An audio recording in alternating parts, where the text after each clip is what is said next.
Hello বন্ধুরা, আসসালামু আলাইকুম। আমি তানিয়া হায়দার পেজ থেকে তানিয়া বলছি। বন্ধুরা, আপনারা সবাই কেমন আছেন?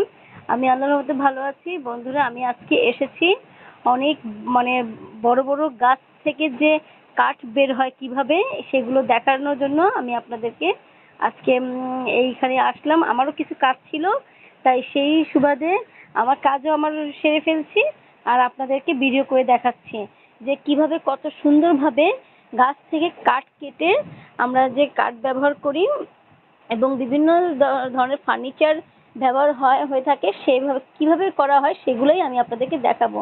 তো বন্ধুরা দেখুন, এই হচ্ছে মেশিন, কাঠ কাটার মেশিন।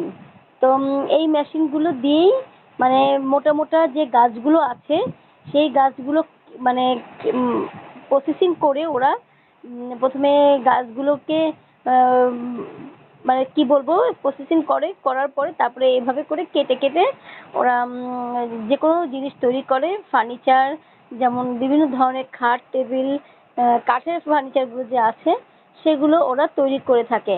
তো আমি আসলে আজকেই প্রথম দেখেছি আমি এই কাঠ কাটার মেশিনটা। তো আমি ভাবলাম যে আমার বন্ধুদেরও তো দেখাতে হবে যে এই মেশিনগুলো, কারণ অনেক আমার বাংলাদেশের মধ্যে অনেকেই আছেন যে এগুলো দেখেন নাই।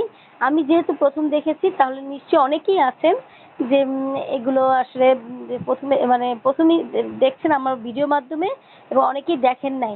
তাই আমি ভিডিওটা করেছি, বন্ধুরা একটু ভালোভাবে দেখে নিন। আপনারা আমার ভিডিওর মাধ্যমে দেখে নিতে পারবেন যে মোটা মোটা যে গাছগুলো ওরা এনে কিভাবে ওরা সুন্দরভাবে কাঠ বানিয়ে ফেলে। হ্যাঁ, তো এই হচ্ছে মেশিন। তো যারা যারা এখানে কাজ করছে তারা খুবই পরিশ্রম করছে। আসলে পরিশ্রম ছাড়া কোনো কিছুই হয় না। পরিশ্রম করলেই কিন্তু সফলতা অর্জন করা যায়, এটা আমরা সবাই জানি। কিন্তু মানে আমরা এই কথাটা জেনে শুনেও আমরা অনেক সময় দেখা যায় অনেকেই আমরা কোনো পরিশ্রম করতে চাই না। হ্যাঁ, কিন্তু দেখুন বন্ধুরা, তারা কিভাবে কতটা কষ্ট করছে। তো এই ওদের কষ্টের বিনিময়ে কিন্তু আমরা মানে বিভিন্ন ধরনের ফার্নিচার আমরা পেয়ে থাকি, যেমন খাট table, dressing table, wardrobe, showcase, আলমারি, যত কাঠের ফার্নিচারগুলো আছে আমরা সব কিন্তু ওদের পরিশ্রমের মাধ্যমেই আমরা আমাদের হাতে পেয়ে থাকি এবং আমরা সেগুলো ভোগ করতে পারি এবং ইউজ করতে পারি। বিভিন্ন প্রয়োজনের কারণে আমরা ইউজ করতে পারি। তো দেখুন বন্ধুরা, কি সুন্দর করে ওরা কতগুলো মানুষ এখানে আছেন, প্রায় 6-7 জনের মতো আছেন। তো ওখানে ওনারা কাজ করছেন। এই হচ্ছে ওদের